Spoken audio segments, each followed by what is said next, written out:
People में रहते हैं भगवान नारायण और छेवले में रहते हैं ब्रह्मा जी।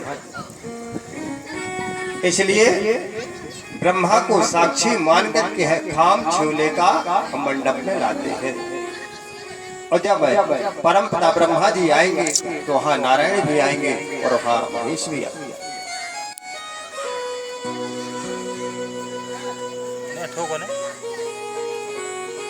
ये लोबा क्यों लिया जाता है शादी, क्यों कन्यादान, क्या होता है इसका?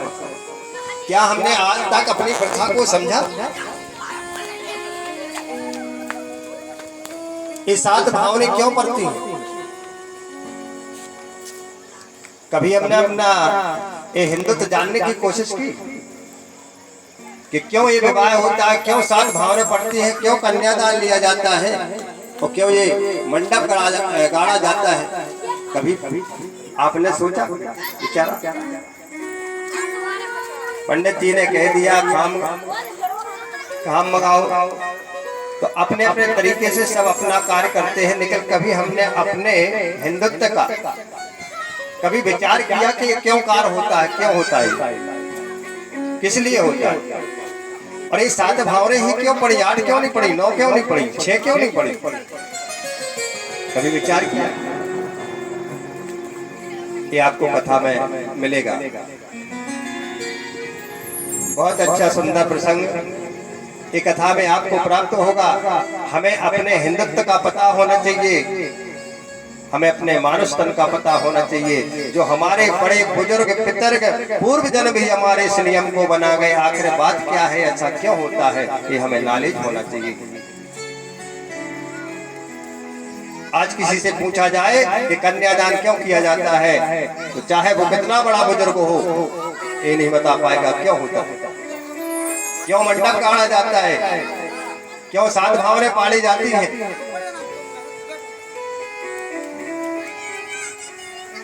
क्योंकि हमने आज तक पता करने की कोशिश नहीं की। क्यों ये बाई बाबा खिलाए जाते हैं पूरे गांव में, क्यों ये बिल्ला लेके जाती है, क्या कारण है? कभी हमने पता करने की कोशिश की, कभी जानने की कोशिश की, कभी नहीं की। इसलिए हमें अपने धर्म का पता नहीं, हिंदुत्व का पता नहीं है।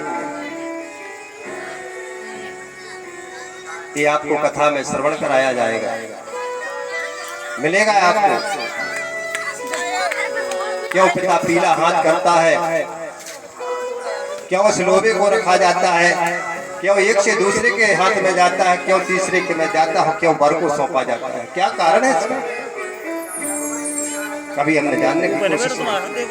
कभी नहीं। आज तुम मैं जा दूं ना बैठो, हला रहा तुम हर दे देखो।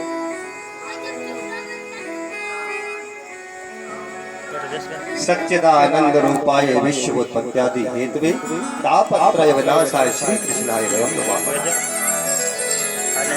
भगवान का स्वरूप इतना सुंदर, कैसा है भगवान का स्वरूप? सत्य